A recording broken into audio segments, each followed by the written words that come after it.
Hello, hello. Welcome to Empowerment Series in the month of May. This is Pastor Eric. Welcome you to our first episode of our Empowerment Series.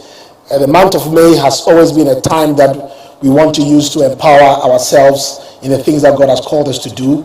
And we are grateful that we are coming to you tonight.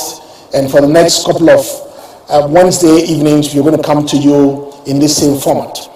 But this is just an introduction I want to give before I bring on my speaker. In Isaiah chapter 33, verse 6, it says that wisdom and knowledge shall be the stability of our times. And it's very important that we know that we are in difficult times now, and we need wisdom and knowledge to be able to navigate what is going on around us. First Chronicles chapter 12, verse 32 also says that the sons of Issachar had understanding of the times and probably the seasons, and they knew what Israel ought to do. Sometimes people know the time they are in, but they don't know what to do. And I believe that in these episodes we are going to have, is going to help us to understand certain things that we need to know as Christian career people, Christian entrepreneurs, Christian business people, so that we can fulfill our prophetic destiny.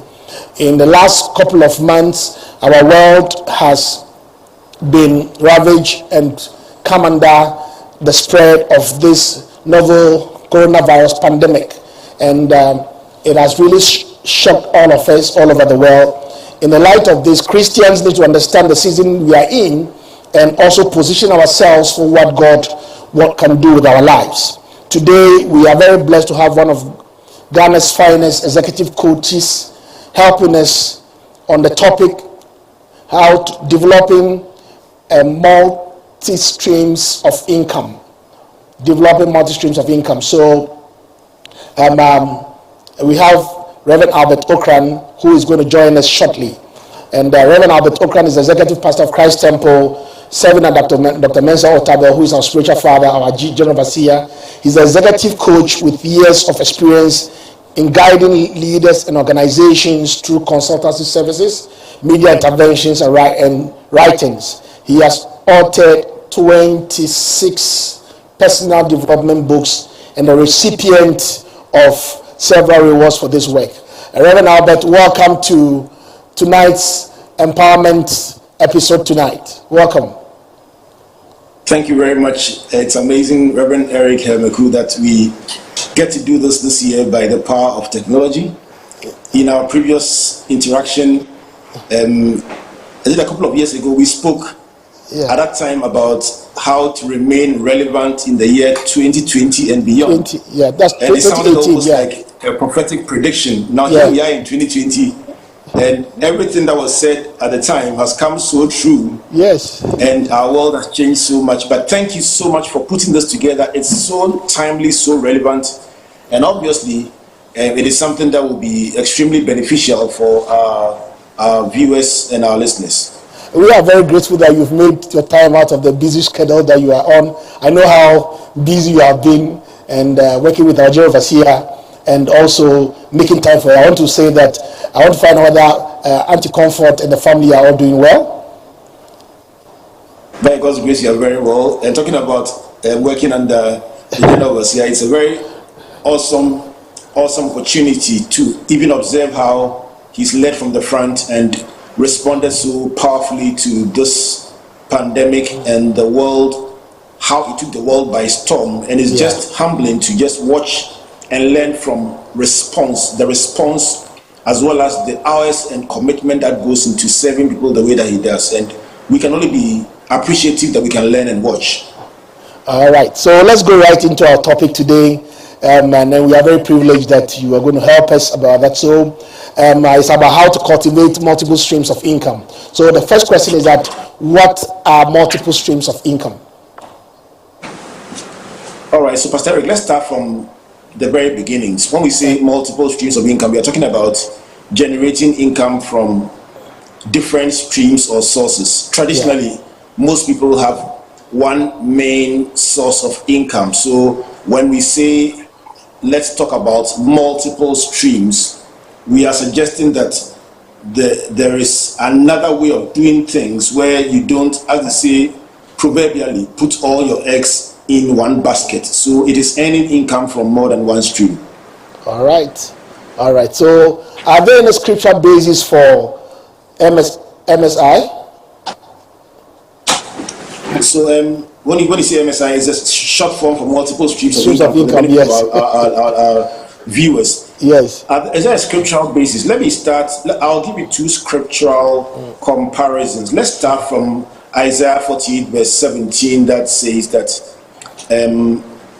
God is the one who teaches us how to make profit and who leads us by the way that we should go. It just suggests that when you walk with God, He can actually guide you, teach you how to make profit, how to be profitable with your gifts, talents, and abilities. And that is the first scriptural foundation. But the lead scripture that more or less vividly describes multiple streams of income should definitely be Genesis chapter 2 and the verse 10 that says, a river went out from Eden to water the garden, and then from there it parted and became 4 riverheads. That 4 riverheads is the New King James Version.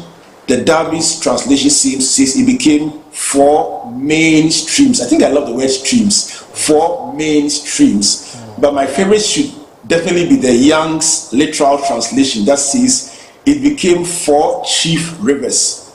So you are talking about a transition from a one river, or if we may transpose that into our discussion tonight, a transition from a one income situation to potentially a 4 income situation. So in the case in Eden, the river was watering the orchard or the garden by itself. The Bible says that from there it parted and became 4 chief rivers, each with the potential to do what the one river was doing. So tonight we are looking at how our viewers can transition from a one river economy to a 4-stream economy. All right. So does that mean that the maximum multiple streams of income you can get is only 4, or just minimum should be 4? Looking at the one river.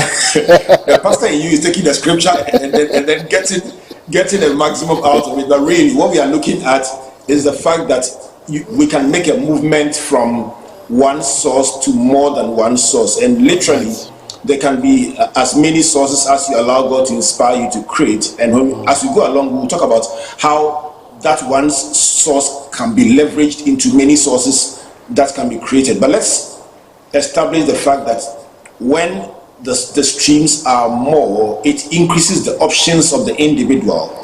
It expands the national economy.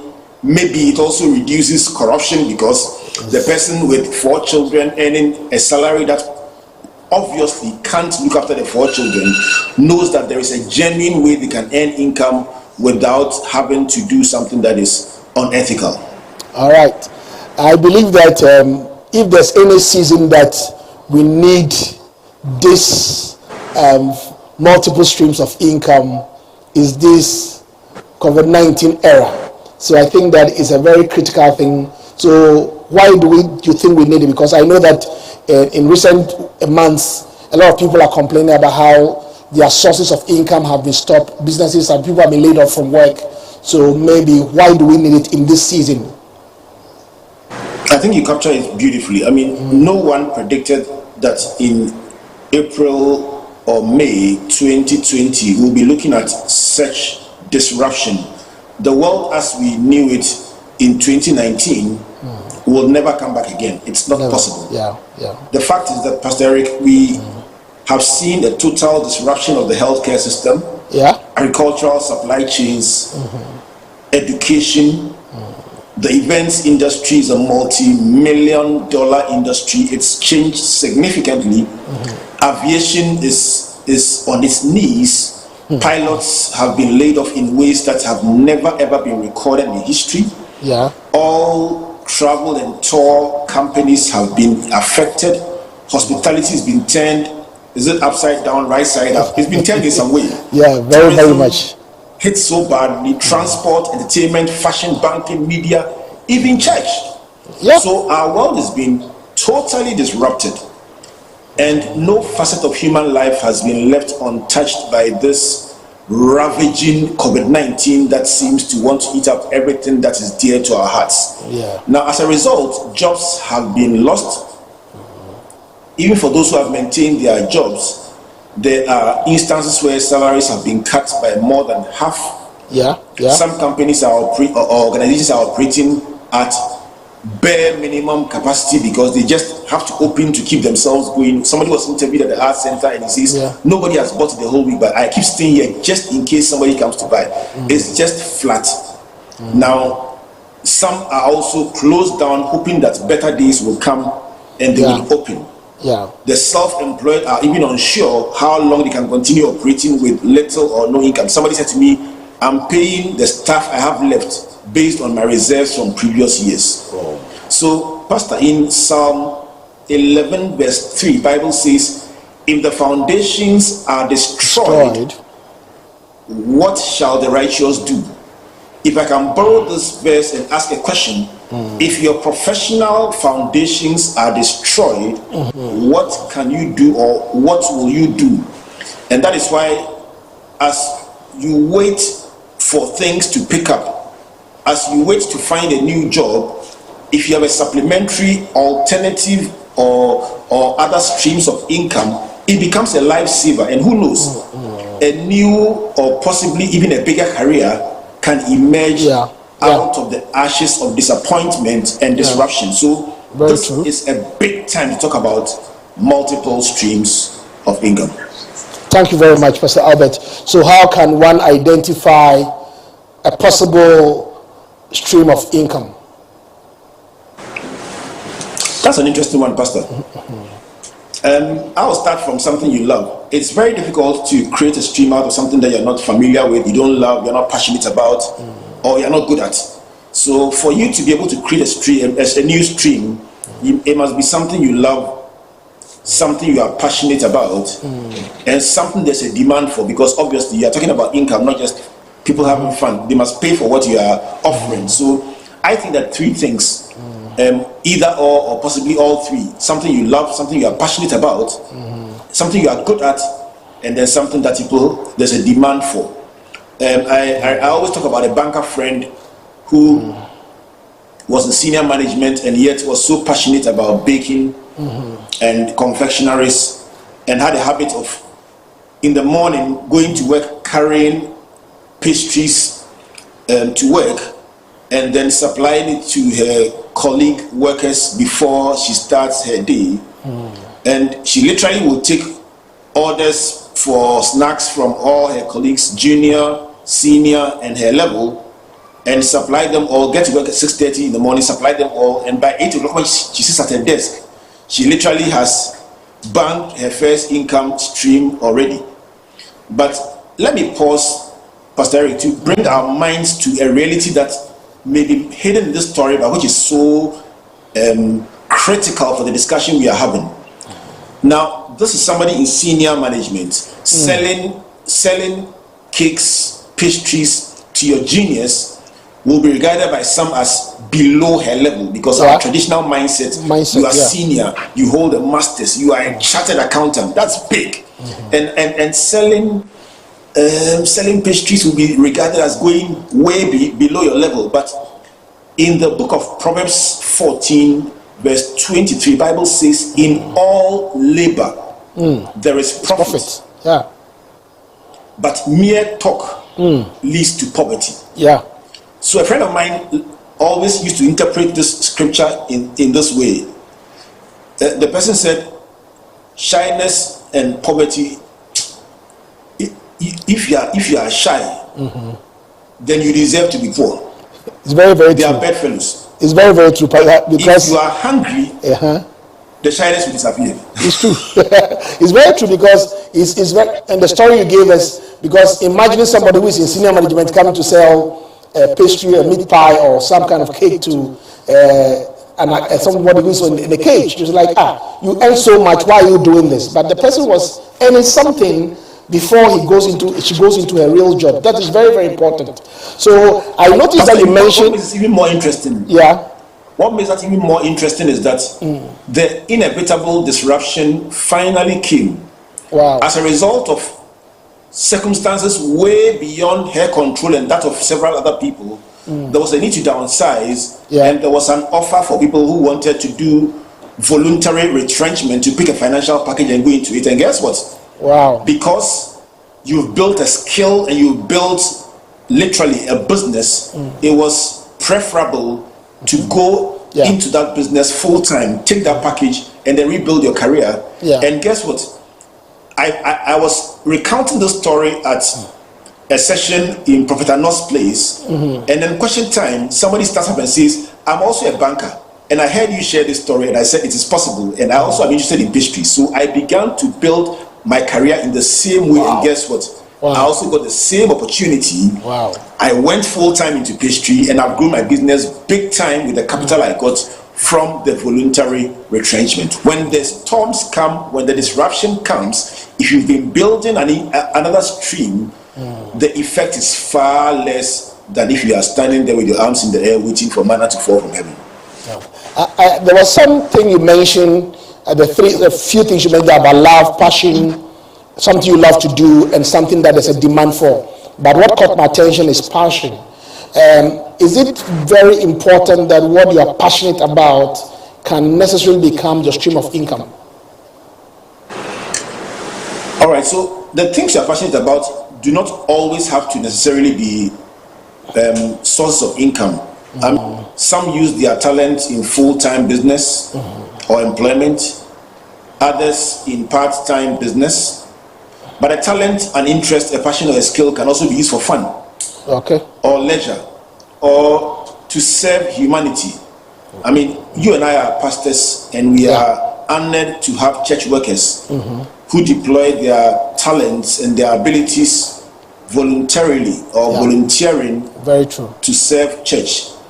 The good news is that for many who serve God with their talents, the service to God in the church becomes very often a place to learn, fine-tune, correct, make mistakes, develop ability. And in my case, that was what happened. 10 years of doing something in particular in church for free and helping people created an opportunity for me professionally that I had not envisaged at all when I was doing it. And that's the beautiful thing about serving God. You do it voluntarily, happily, willingly, joyfully, but it can also open doors for you because your gift can come to the attention of humanity, and then you can start at that point to consider commercializing itself. That's very, very true. I think it's very true. I think I once visited to preach in a nearby country, and on the arrival hall, the pastor introduced me to this nice gentleman, and what I was told was that he was an usher in their church, but currently he has an executive protocol company. So sometimes what we are passionate about in serving in the house of God can help us get into what God may want us to draw from. All right, Reverend Albert, we want to go a bit deeper now. What is the difference between the passive and active streams of income? All right, so let's use the words the words themselves to differentiate. You're asking about a passive stream of income and then an active stream of income. So a passive stream does not require you to keep working. Very often when you set it in motion, it continues to earn income by itself. In fact, we recommend that everyone must have at least one passive stream. Let me describe it. For instance, if you invested money in an investment instrument, the money is working for you. You don't need to go to the investment company and say, look, do this, do that. The money is there. It's every month, it makes you a little, every quarter it makes you a little. It is passive income. You don't have to do anything extra for the thing to continue earning you returns. And then if somebody, let's say, owned a taxi, Uber, and somebody else is driving it, very often you can call it passive because you are not spending your time in the actual operation. You own it and the returns are made to you. Let's say a landlord who builds real estate, rents it out, can be working as a pastor in the bank, doing anything, and then the property will yield you income. It's called passive income. The final example is if you, for instance, published a book on Amazon.com or any of the online portals, your work is the writing, preparation, editing, cover, everything. When you publish and it starts earning income, every month, the little that Amazing will bring you, it goes to your account and it does not require any time at all. The active source of income is the one that or the active stream is the one that engages you on a day-by-day basis continuously. You invest your time and resources to earn income. And the balance is great because you have so much time on your hands. You don't have all the time on your hands, and therefore the passive one comes to ensure that even if you are very busy in your work, you still can earn some additional income. Thank you very much. Now, one of the things I think which will be very challenging is how to manage time whilst you are creating the multiple streams of income, because like the example of the woman who was working in the bank, how she has to do her banking work yet wake up and bake. How do we manage this time so that we don't lose on probably what we are already involved in trying to create what we are trying to have? Beautiful question, Pastor Eric. Very, very beautiful question. It's at the heart of this whole discussion, and a lot of planning, time management, and sacrifice will be required to be able to create a new income stream, or to literally, it's almost like you are doing two jobs, and yet you are fully employed in one place. The first step to achieving that is scheduling. You mentioned my friend, the banker caterer. Anytime Comfort and I swung by a house at a particular time, we knew that she'd be in her apron in the evening working. Wow. And it was routine. That meant also that certain other engagements that others will indulge themselves in after work will not be part of her daily schedule. By the time she's coming home from work, she knows exactly what she'll be doing at 9 p.m. and at 10 she goes to bed. She knows she'll wake up at 4 a.m. and continue. Those building additional streams of income need to plan their schedule, stick to it, and the good news is that the more you do something, the flatter the curve becomes, and the less time you require to do it. If you wrote a first book and it took you 6 months, you realize that subsequent books that you write, they take shorter times, and then very soon you're writing a book in a month and asking yourself, how did I just do this? Very true. But it's because as you do something over and over and over, you perfect it and are therefore able to turn it around faster and get more results in a shorter time. But the big word is schedule, schedule, schedule. And if I may add, discipline, discipline, discipline. That means that there are some kind of things that a person must forgo, because sometimes you can easily close from work and just be literally jesting at the car park before you realize it's past 2 hours at the car park. So that means that if we are going to really make impact, we must manage our time very well. So Pastor Albert, I want to find out what kind of examples can you give us that we would need, practical examples of multiple streams of income, maybe in our context as Ghanaians, in our context as those who live in Accra and beyond, all over the world. What as Africans, or maybe in our context, in our economic context, what practical examples can you give? Examples. Okay, so let's start by asking your viewers to take a notebook and a pen. This is money matter. You're talking very serious stuff. So beyond listening, I like creating lists. I like writing. Yes. And I want to challenge your viewers to find at least 2 new streams of income tonight. Not because they will start earning money tonight, but they can plan and say, I give myself 2 years, at least a year. I should be able to do something about this in the next year, and the next year I'll add 1 more stream, and who knows, it could become a part of your life to keep multiplying your streams or expanding your base in terms of the streams available to you. So the first one that I think is compulsory is to invest in a financial instrument. Okay. Everyone must have something that you have put away in a safe, reliable financial instrument that is bringing you some return, no matter how small, and ensuring that if you are poor today, you will not be poor tomorrow. The beautiful thing about having money work for you is that it it just allows you to go on with your normal work, but guarantees that your future will be better than your past. I had a religious affairs or religious studies master who used to teach us about soso chinchin and chinchin soso, and we liked the terms very much because they were very catchy. Can you explain them? They were fancy or tree terminologies that suggested that life has two options. Either you go for soso chinchin, which means that have an easy life now and then you struggle later, or go for chinchin soso. That means that start life and make some tough sacrifices at the beginnings, and then later in life you can enjoy an easier life. So, Pastor Eric, add it to your lexicon. I'm telling you, soso. And I guess all our viewers are hearing that soso chinchin and chinchin soso for the first time. Yes. And his name was Reverend Cheche. He used to tell us with a lot of verb that we should always go for chinchin soso. But the first one is investment in financial instruments. And I call that the compulsory one because everyone must at least have that as your base. The second one is more demanding or more complex, and that is to commercialize a talent. So you find that you are in church, you are in a group, you are in Rotary, you are in an old students group. Every time people say, design this brochure for us, or do our flowers for us, our decor for us for our upcoming events. I had a colleague in school who could draw the lecturer in class.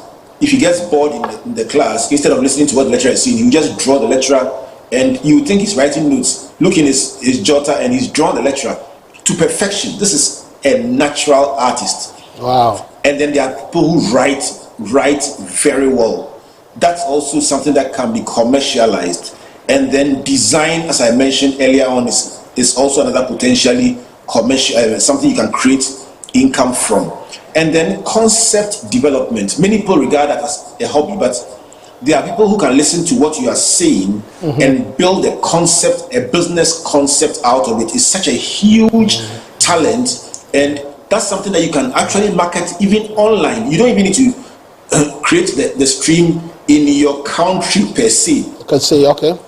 It's a skill that if you can package and put online, you can easily get people coming to you from all over the world. And before you continue, can you give an example of the concept, maybe the concept design that you are talking about, so that we can understand it right? Let's take this examples out there. Empowerment. You're talking about concept development. So let's start with what you are doing right now. You are doing an empowerment conference. I'm sure that now that you are still, by the power of technology, you in one location, myself in a different location, and our viewers scattered all across the world, it looks very nice. But it did not start like this. Yeah.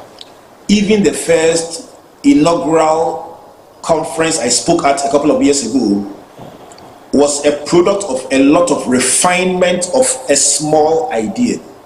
So if I may ask you back, I know guests are not allowed to post questions, but let me ask you, when you designed this program, who did you have in mind?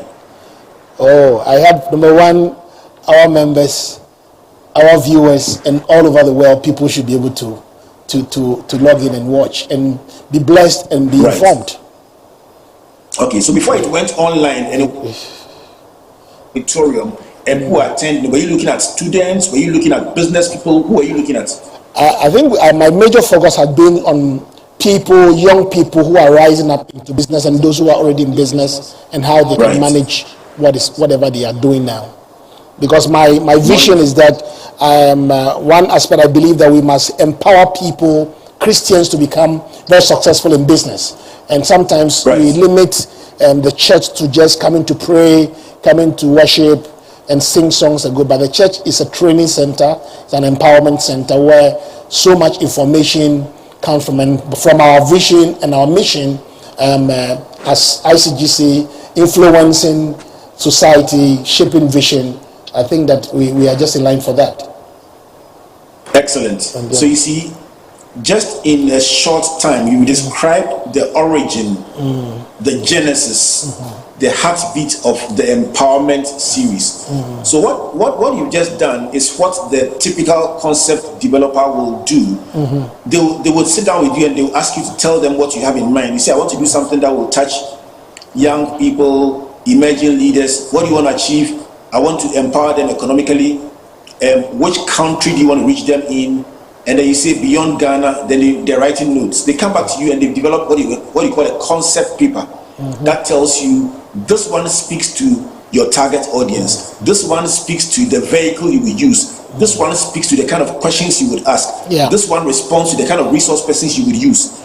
So you will find that every little detail of the questions you answered has been built into the concept, and it can help you to hit the ground running and know that all questions have been answered. And somehow, boom, the program becomes a big hit and it's traveling very fast. And people are wondering, how could you generate something so big out of nothing?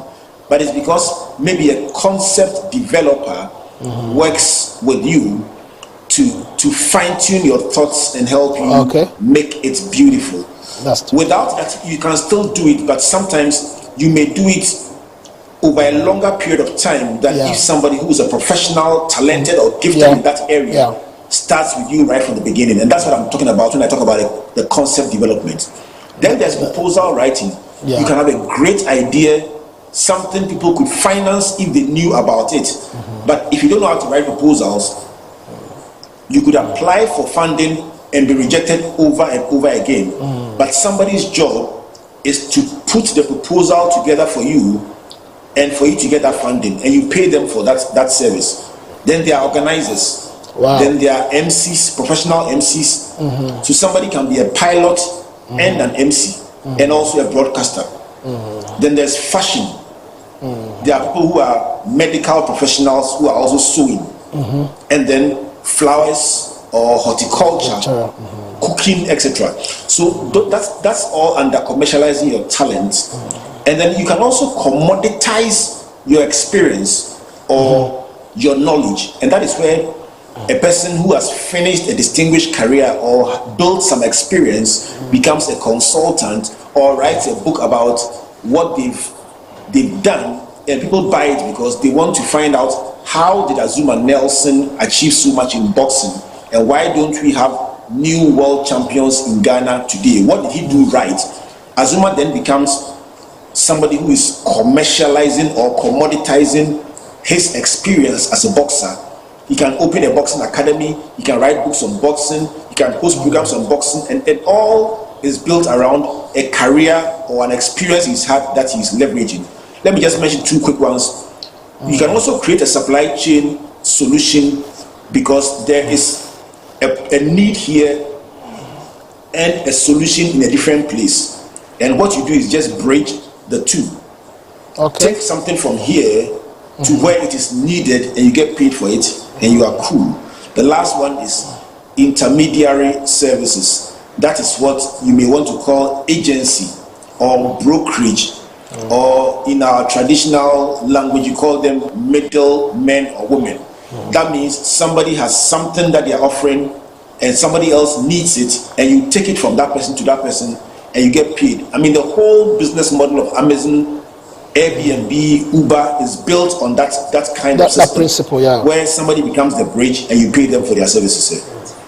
Thank you so much. This is very, very informative. So it gives you an idea how legacy, I believe they said as a concept, but it's all over the world, it's all over the country, and all over West Africa. Now, when you began to speak to us, you spoke to us about how one of the rivers in the garden splitted into 4 different streams. How can one leverage on one stream of income into multiple streams out of income and outlets? Excellent. So what you're asking is, if you have one, you are a one river economy person, how do you become a multiple stream, a multiple riverhead person? I mentioned Azuma earlier on because we always want to start learning from the familiar into the unfamiliar. So if you've had a distinguished, or you are a boxer and you are celebrated as a hero, that is one stream. If you wrote a book about boxing, that becomes stream number 2. If you set up a boxing consultancy, it becomes stream number 3. Wow.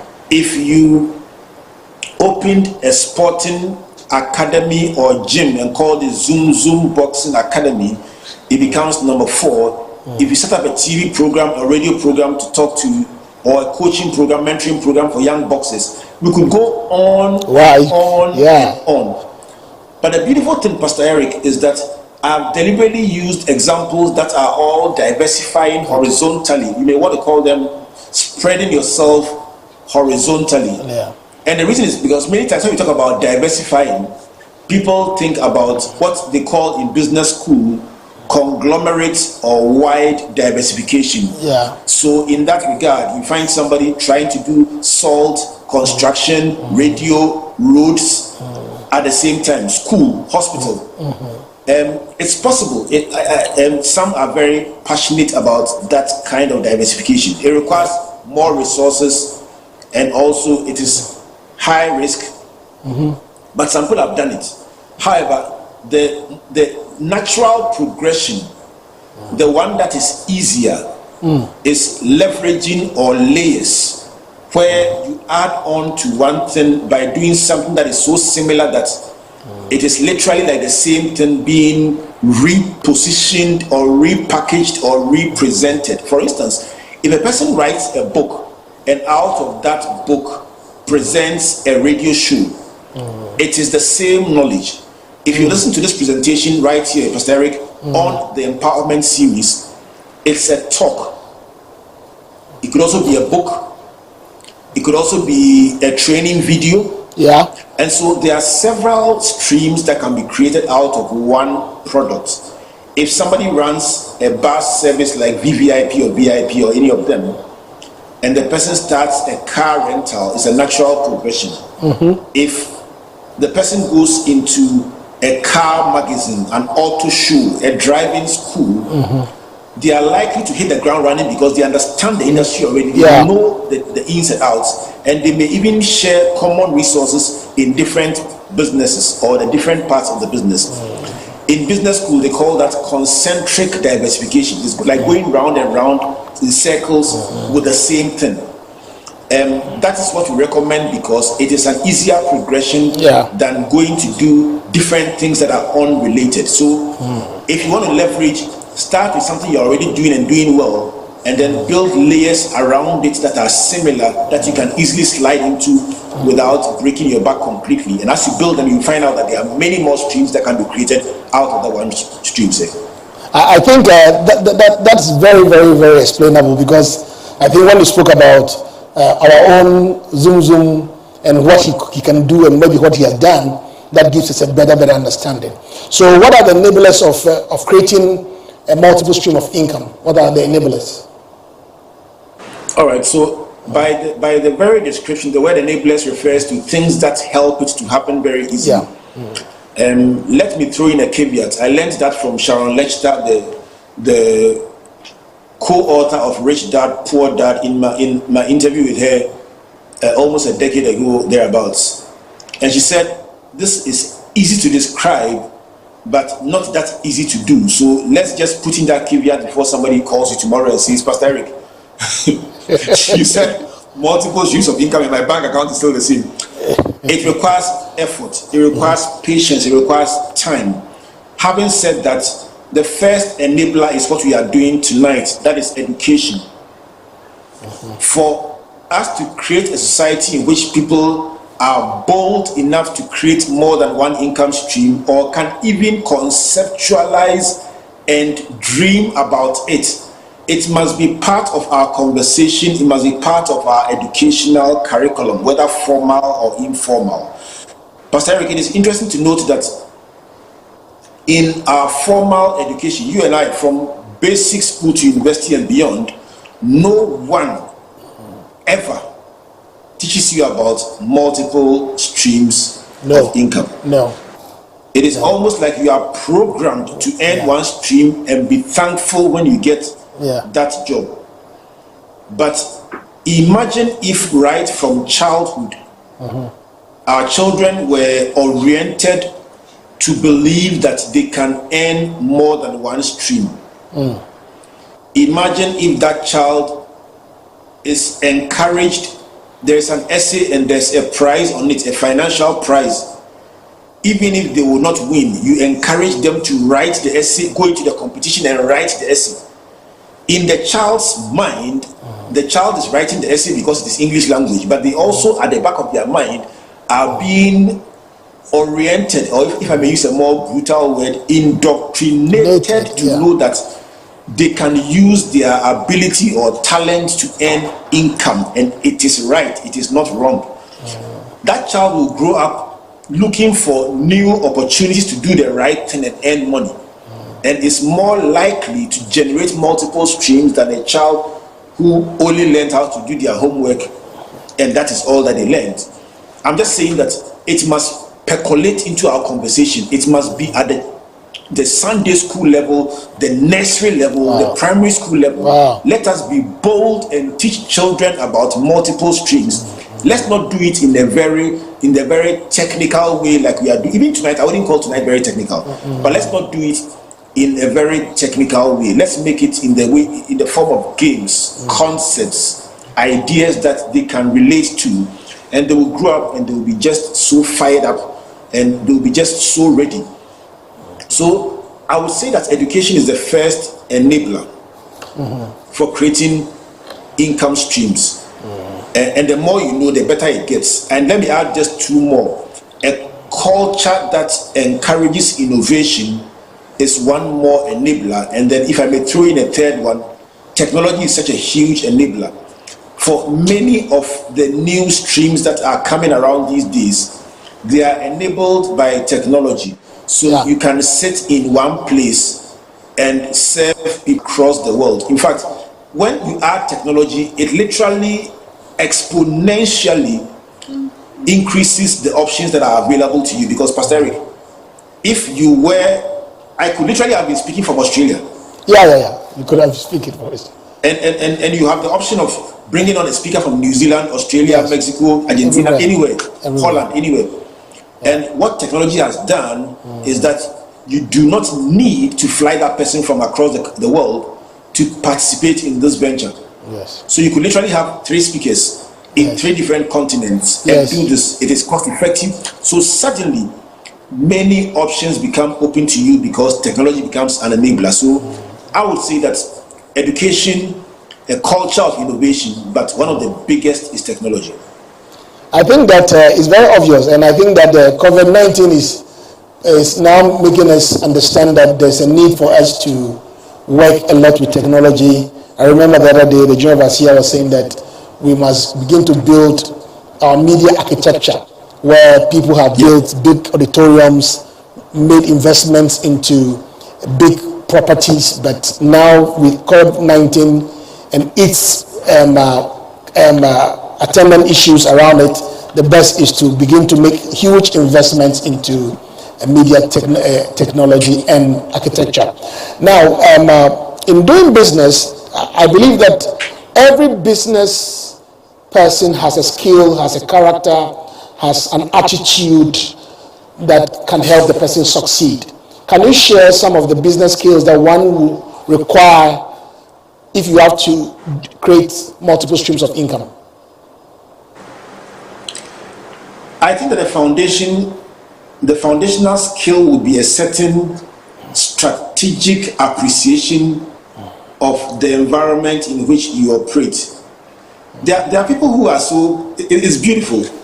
The same circumstances we are all seeing, they see it so differently, and they see it so quickly that what they see, others see a year later, 2 years later, and by that time, they finished. Habakkuk says, I will stand upon my watch. I think it's chapter 2. I will stand upon my watch and see what the Lord will do. There's a certain positioning that is strategic. You stand upon the watch and you are scanning the environment, and when something happens, your filters help you to interpret it differently from the whole world. So while others are seeing problems and complaining, you are seeing 7, 8 different opportunities, and which one should you start with? And so you are smiling when others are lamenting, because it's almost like for you, heavens came down and glory filled your soul. Yes. So the first I will talk about is a certain strategic understanding of the environment. Number 2, what people want. And then number 3, what people are willing to pay for. Let me say it again. A strategic appreciation of 1, the environment you operate in. 2, what people want or need. And 3, what people are willing to pay for. Because if that desire is not backed by willingness to pay, you will make people happy, but there will be no business model to it, and you will not earn income. And your bank balance will remain the same. Having said that, let me give you a few P's that I will think that anyone developing a product, whether it is a boxing related product like I described, or the pastries like I described, or the publishing concept I used, any of the 3 examples that I've been traveling with tonight, the first one you will probably need is product development. So yes, you want to go into, even for you who created this seminar, it's a product. So you need to know how to develop the product. You have the idea, all right, you have the skill or talent, all right, but how do you create the product? And then apart from product development, so is it cakes, is it akrimo, is it bisap? What product are you creating? So you have the talent in catering, but what product is the environment requiring? Even the COVID-19 era is requiring certain kinds of products more than others. So if you know that, and you know that people for some reason want neem tree drink, bisap and so on, you will prefer that one to some other drink that you may be doing earlier, because it happens that people are buying more of that at this time. It's just an understanding. So the first is product development. Second one is packaging. It is there's a reason why bottled water from the same company sells at several times the price of sachet water from the same company. The same volume and everything. Packaging is critical.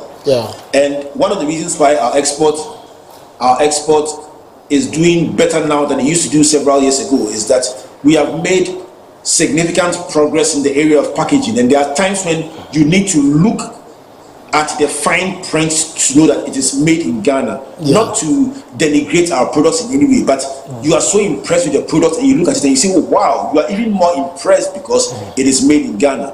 And it means that we are rubbing shoulders with the connoisseurs who have been in the game for quite a while now. And that is packaging. Then it comes to, you go to pricing. Pricing can, as they say, put your back on the ground, for lack of a better word. Pricing can literally mess you up if you have a good concept, you understand the product and everything, but you price it wrongly. It can be bad. And you can price too high or too low.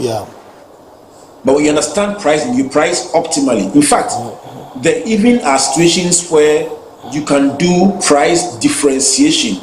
Somebody said to me, I'll be willing to pay my barber 10 times the price if the day before he comes to work on me, he doesn't work on anyone, he baths 3 times a day and smears sanitizer on himself 10 times. It was just cracking a joke about how he's so scared to let the barber touch his hair. And so if the barber was willing to do 2 weeks off before he cuts his hair, he will pay even more. It's just a conversation about premium pricing and how certain categories of clients will be willing to pay more for the same product because of extras that they want and the conditions precedent that you are willing to meet.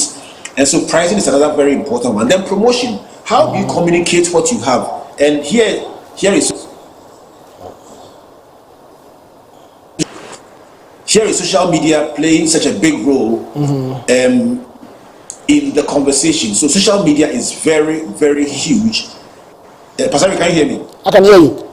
Can you hear me? All right, sorry about the disruption. Okay, so here is social media playing such a big role. And beyond that also, you must also know how to yourself communicate what you have to your stakeholders. I mean, let's start with a very I like to keep it very simple so that we don't lose those who are having this kind of conversation for the very first time. Let's not go to the very complex I think that's very business true. ideas. That everyday person who just started a fashion business in church or hanging around with people, please.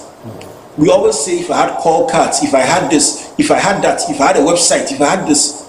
But just let's start with, how many fashion designers wear their own clothes? I have a fight with my fashion designer friends because for some inexplicable reason, they will wear other people's clothes, or they will wear very simple things that they will not let their models wear.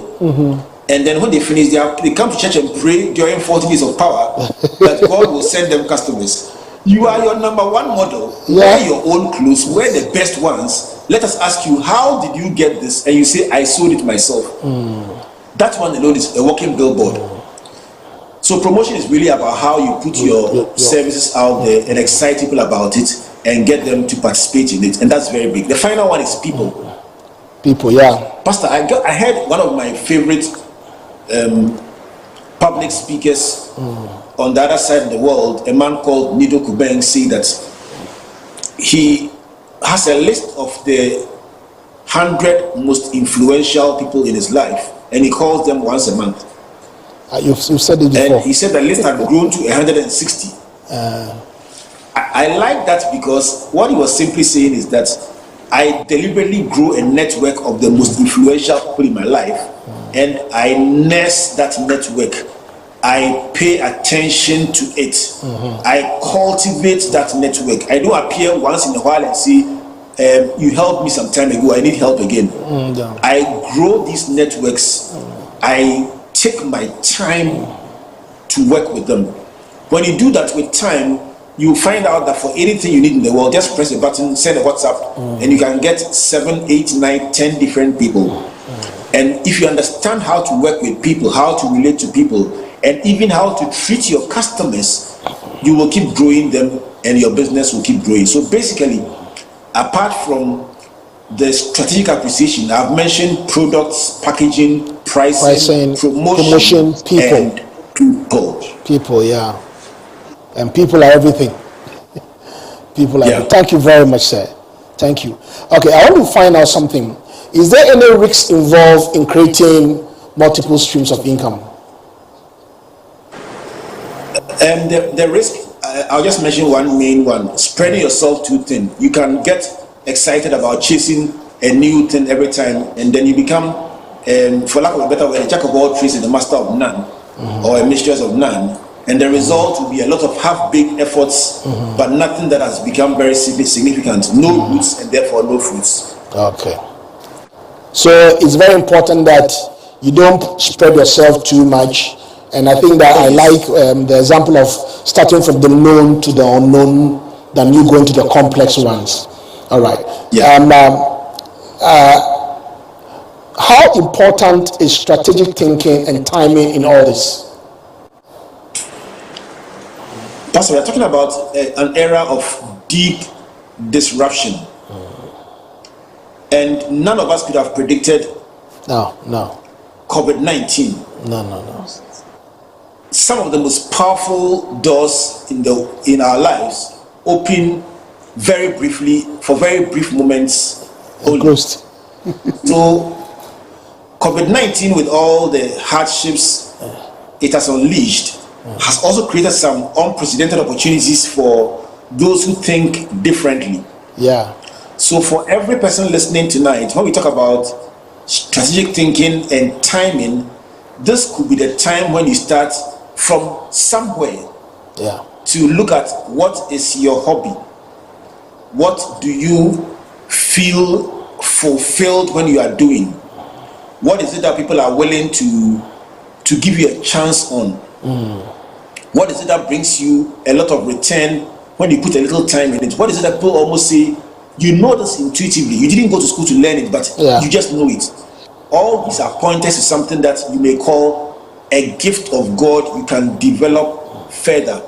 And as we go through this massive disruption, if you stumble on a new stream and begin to cultivate that stream step by step, it's not too late.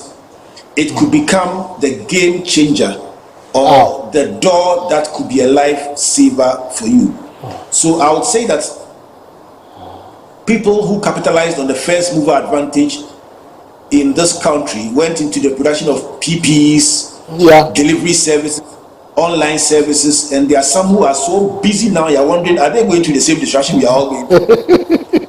So thinking differently and seeing the world differently could start something for somebody listening tonight who in a year's time could say, wow, thanks to the empowerment conference by Pastor Eric and ICGC Open Heavens, I set out on a journey and see what the Lord has done. Thank you very much. There is a Chinese, the rendering of a Chinese word crisis, from what I hear from the writing, it contains opportunity and danger. Now, COVID has come, people see it as danger, but hidden in COVID-19 is opportunity. And we are very grateful for your time tonight. And this night has been very, very engaging. And Reverend Albert, this is the first of its kind I'm doing from this point and from this day. So we want to really thank you for availing yourself. And a very engaging, enlightening, enriching, and exciting session with you. And we thank you very much for the information you've given it. I believe that our hearers and those who have followed the stream will benefit immensely. God bless you, and we thank you so much. God bless you. Thank you so much, Pastor Eric, and it's just such an absolute honor. Let me celebrate you for putting this together and pray that the subsequent sessions with the various resource persons will be even more beneficial and will help all of us navigate this season and come out better people by the grace of God. Thank you very much, sir. All right. So when we take some reminders, this is our first episode. Next week, Wednesday, we are going to be here again, and the next topic will be dealing with his personal branding, and career planning by Bright Lajeko, a brand challenger. And it's very important because as a businessman, as a career person, you must be able to know what personal branding is and career planning. And I want to also remind you that our Fridays are going to be our prophetic power nights. And like I already announced, every Friday this year we are fasting and praying. So we want you to fast and wait on the Lord. And I want you to prepare yourself for the evening. So you will meet online at 7:30 to 8:30.